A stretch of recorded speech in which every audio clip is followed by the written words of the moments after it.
miskin bukan sebab you tak cukup usaha tau. You miskin bukan sebab you tak cukup OT.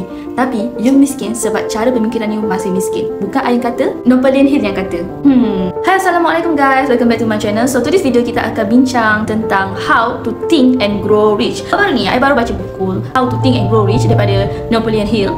So I akan pick some points yang I rasa relevant dengan point yang penting yang I rasa you guys perlu tahu. So without further ado, let's jump right into the topic. Pernah tak dalam hidup you buat overtime, you kerja lebih masa, you kerja 2-3 kerja dalam satu masa, you cari macam-macam cara untuk dapat duit lebih, tapi your account akhirnya still kosong. Pernah tak dalam situasi tu? And time tu lah you rasa Tuhan tak adil lah, time tu lah you rasa you stuck lah, time tu lah you rasa hidup tak bermakna lah. Sebab you tahu tak, sebenarnya sukses ni bukan hanya datang daripada usaha semata-mata, tapi sukses ni datang daripada you punya mindset. Nak start baiki kewangan you, nak start perbaiki kehidupan you, start dengan perbaiki you punya mindset dulu. Napoleon Hill dalam buku Think and Grow Rich ni, dia tak ajar kita cara cari duit. Dia ajar kita macam mana mindset kita ni boleh attract duit kepada kita. Okay, kalau I tanya everyone, siapa nak jadi kaya, I yakin 99.999% semua orang angkat tangan nak kaya. Tapi bila datang reality in a way untuk menjadi kaya tu, contohnya kena bangun pagi, kena kerja lebih masa, kena pergi seminar, kena tambah skill, dekat situ lah diorang akan kalah. Kat situ lah diorang akan tarik diri. Tadi kata nak kaya, bila berdepan reality tak nak pula. So macam mana nak kaya? I yakin semua orang nak kaya. Tapi cuba tanya diri you betul-betul ke nak kaya? Kebanyakan orang, diorang tak betul-betul nak kaya. Diorang tak ada desire betul-betul nak kaya. Diorang tak cukup nak. Sebab apa?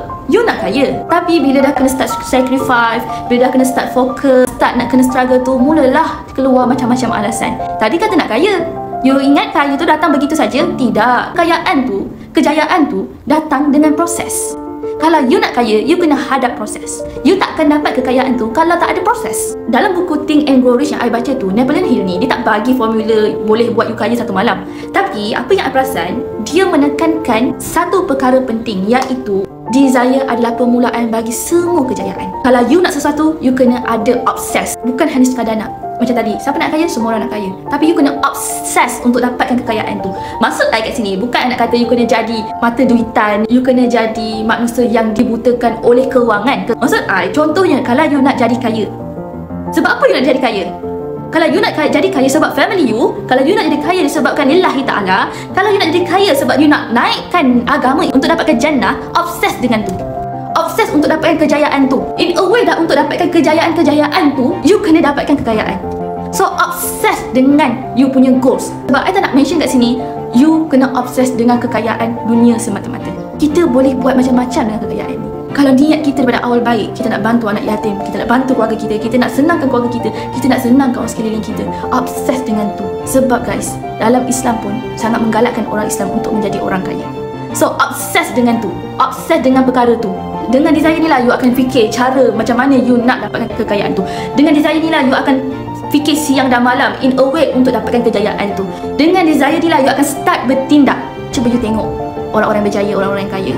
Kadang-kadang diorang bukan yang paling bijak pun, diorang bukan yang paling bagus pun, diorang tak admit pun tak lulus. Tapi taknya diorang ada desire yang membakar.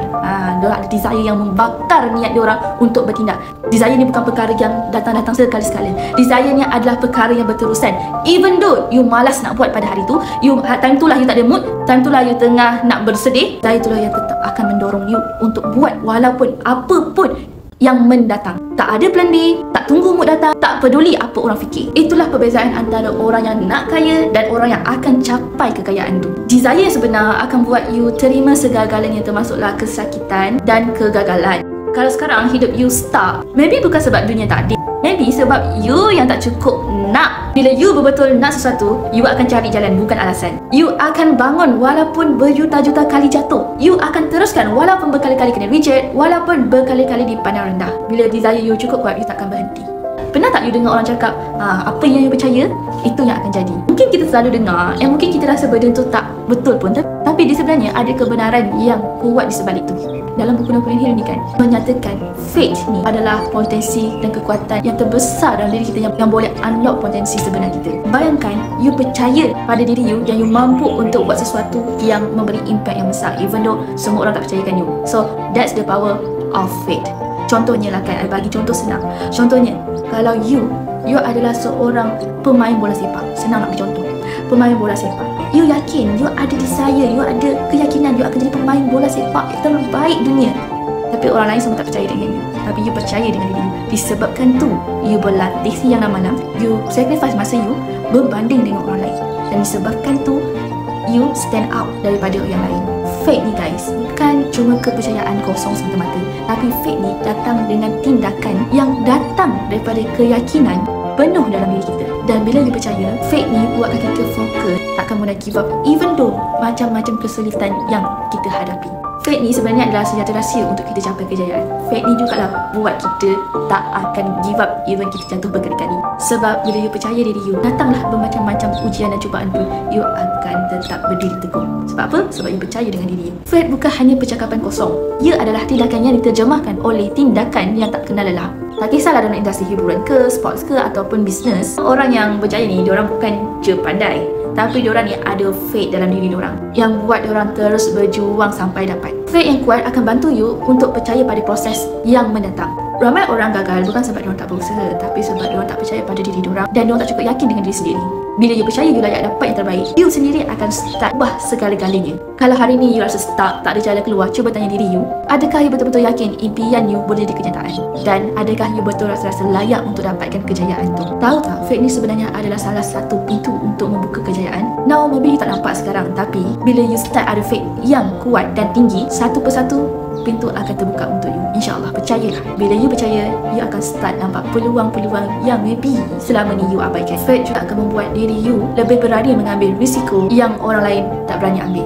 Dalam hidup you, pernah tak you rasa macam apa yang you cakap dekat diri you, apa yang you keep telling yourself boleh menjadi kenyataan? Kalau kita cakap pada diri kita hari-hari yang kita tak boleh, kita tak akan mampu, kita tak bagus, minda kita akan start percaya dan bertindak berdasarkan apa yang kita fikirkan. Dan maybe sebab tu, you start dekat tempat yang sama. Dalam buku Napoleon Hill selalu menekankan betapa pentingnya untuk kita praktiskan menggunakan auto suggestion. Basically, teknik ni adalah bagaimana kita memberi arahan yang positif kepada minda kita setiap hari. Dengan cara ni, kita boleh tukar cara kita berfikir dan cara kita bertindak. Especially untuk kita capai kejayaan yang kita idam-idamkan. Guys know what? Minda separuh sedar kita ni sangat powerful tau you guys. Tapi kita perlu tahu cara untuk kita kontrol dia, untuk kita programkan dia in a way untuk kita capai kejayaan tu. Minda separuh sedar kita ni adalah perkara yang sangat powerful. Ia macam satu komputer yang simpan segala maklumat dan data yang kita beri dekat dia. Kalau kita beri data yang negatif kan, contohnya aku tak boleh buat ni, aku tak percaya, aku tak akan mampu. So, kita punya minda separuh sedar ni akan absorb data tu dan slowly minda kita akan terpercaya dan akhirnya memproses tindakan selanjutnya. Kemungkinan sebab tu kita selalu gagal disebabkan apa yang kita beri pada minda separuh sedar kita. Sebaliknya, kalau kita bagi data yang positif, contohnya I boleh buat, I bagus, I berjaya, I akan berjaya, percayalah, minda separuh sedar kita slowly akan percaya apa yang kita cakap dan seterusnya mula bertindak mengikut keyakinan kita. Contohnya, tiap pagi you bangun tidur, you cakap dengan diri you, hari ni akan jadi hari yang baik insyaAllah, hari ni I akan buat yang terbaik, I layak untuk dapatkan kejayaan tu. Kata-kata positif ni akan beri minda kita motivasi untuk bertindak dengan cara yang membantu you untuk mencapai impian you. Benda ni bukan teori tau guys, tapi benda ni adalah salah satu teknik yang you boleh praktiskan tiap-tiap hari and you going to see the result. Kalau you percaya pada diri you, kalau you fit you punya mindset, you punya minda separuh sedar dengan perkara-perkara yang positif, minda you akan sentiasa mencari peluang dan akan bertindak untuk membantu you capai matlamat you. Minda separuh sedar kita ni guys, sentiasa mendengar, sentiasa merekod apa yang kita kata dan apa yang kita fikir. So, kalau kita terus cakap perkara-perkara yang positif yang meyakinkan, minda kita akan berfungsi untuk membantu kita mencapai apa yang kita inginkan. Itu sebabnya kita kena stop cakap perkara-perkara yang negatif, start untuk cakap perkara-perkara yang positif dan juga cakap perkara-perkara yang boleh bantu kita berjaya. Kalau you cakap perkara-perkara yang negatif guys, contoh kan, pagi-pagi you bangun tidur, aduh malasnya nak pergi kerja, aduh penatnya hari ni, mesti hari ni jadi hari yang buruk punya. Nanti automatically minda separuh sedar you akan cari perkara yang buat you rasa macam tu. Sedangkan sebenarnya tak pun. Tapi sebabkan you sendiri yang kata, minda you automatically akan cari perkara-perkara yang negatif tu untuk match dengan apa yang you kata pada dia. So start speaking life into your goals. Apa yang you cakap dalam hidup you sendiri adalah blueprint untuk hidup you. Minda you adalah alat yang boleh diubah dan you adalah person in charge untuk control you punya minda. Okay, now sekarang I nak you guys tengok sekeliling you guys. Your phone, your iPad, your skincare product, semua benda. Perasan tak? Sebenarnya semua apa yang you pegang, semua apa yang you lihat ni adalah datang daripada imagination seseorang dahulu. So apa yang I nak cakap kat sini adalah setiap kejayaan, setiap hasil adalah bermula dengan satu idea simple. Dan itulah kekuatan daripada imagination. You tahu tak betapa pentingnya imagination ni sebenarnya dalam proses kejayaan you? Imagination ni guys bukan untuk hanya para dreamer, tapi ia adalah salah satu langkah pertama untuk kita mencapai kejayaan tu. Ia bukan angan-angan kosong tau guys, tapi ia adalah salah satu perkara yang kita nak nyata dan wujudkan dalam dunia sebenar dengan proses dan langkah-langkah yang tersusun dan dirancang. So kalau nak capai sesuatu kejayaan tu, start dreaming today. Just think about this guys. Just tengok apa yang dalam phone you. Facebook, Amazon, Shopee, Grab, semua tu permulaannya terhasil daripada imajinasi sahaja. The founder, diorang bukan berimajinasi perkara-perkara yang dah wujud. Diorang berimajinasi perkara-perkara yang belum wujud. Contohnya Grab, contohnya Facebook. Sebelum ni kita tak pernah pun tahu Facebook tu apa. Sebelum ni kita tak pernah pun guna Grab. Sebelum ni kita tak pernah pun guna Amazon. Tapi disebabkan imajinasi yang ada pada founder, pada tim-tim mereka, terhasillah company-company yang ada dalam phone you tu. Sebab itulah pentingnya bagi peluang pada diri you untuk berimajinasi. Bila kita selalu fikir tentang perkara apa yang kita impikan, perkara-perkara yang kita nak wujud dan realitikan, minda kita automatically akan cari cara, jalan untuk merealisasikan. Imagination is the bridge between dreams and reality. Cuba kita bayangkan usahawan yang nak buka restoran besar tapi dengan modal yang kecil. Diorang start imajinasi hanya dengan permulaan yang simple. Contohnya, diorang guna imagination diorang untuk create the concept, the uniqueness, the menu and the target customer as well. Dengan imajinasi yang kuat, diorang bukan hanya dreaming, tapi diorang mula merancang dan bertindak. So now it's your turn to make it happen. You have heard the principle, you know that it all starts in your mind. And it's all about taking control of your thoughts and turning them into actions. And now the question is, are you ready to change the way you think and grow rich? So if you found this video valuable, so don't forget to like, share and subscribe my YouTube channel. Remember, success doesn't just happen, it's created. So everyone, see you guys in next video. Bye bye!